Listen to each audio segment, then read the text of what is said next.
In this video, I'm going to go over a few different scenarios on how to measure to get the mat size right for your art. So in this first piece we have here, what we have is we have some fine edge detail that we don't want to lose. I want to make sure I see part of this purple behind my mat, and I want to make sure I see a lot of that kind of fun brown there towards the bottom. So when we measure for this piece, basically what I do is I get my measurement and I say that my measurement is 5 and 11/16 exact, and I say that my other edge is 5 and 15/16 exact.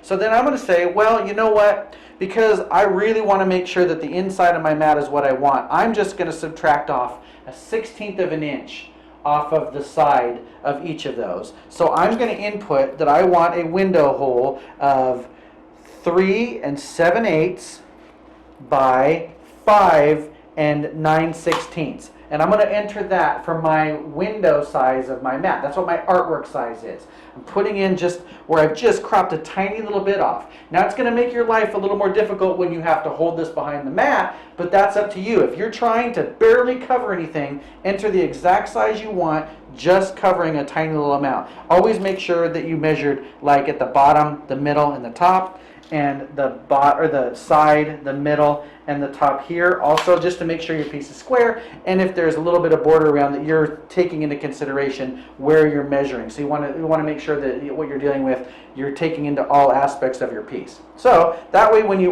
you get your mat and it's cut with just what you want to see, you barely lose anything around that piece.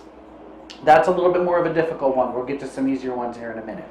So let's move on to another piece where we have a couple of things happening. We have this green border around and we have a white border. And we've decided, you know what, I want to see a little bit of this white border. So once again, I'm going to do that same thing. I'm going to measure and get my exact size because I want to see about 1/8 of an inch on each side. So I'm going to say, well, my artwork is really 5 inches. And I'm going to put my tape measure out here to 1/8 of an inch over and 1/8 of an inch over by 7 1/8. Then when I have my mat, so I enter 5 1/8 by 7 1/8 for what my art size is. When the mat comes to you, it's cut at those dimensions and you see that 1/8 of an inch all the way around, essentially. So you've measured just exactly what you want to see. Similar to our first example, but kind of backwards. You want to see a little bit outside of what your artwork size.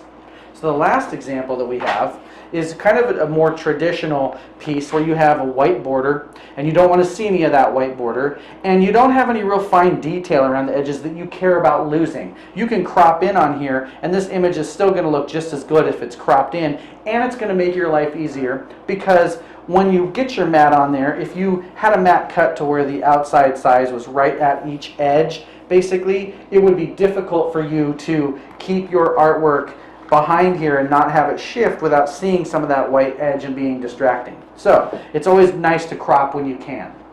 That being said, I measure this and then my artwork measures from this edge to this edge 10 inches, and then it measures from this edge to this edge right at 8 inches. So I can input 10 by 8 as my image size, and then on my edge selection I can say I want to cover 1/4 of an inch. I'll lose 1/4 of an inch on this side and 1/4 inch on this side, same on top and bottom, but that's not a big deal. So then when I have my mat cut, I can plop it on there in a lot of different places and it still is easy and I'm not showing any of that border around, and it's not going to fall through my mat, of course.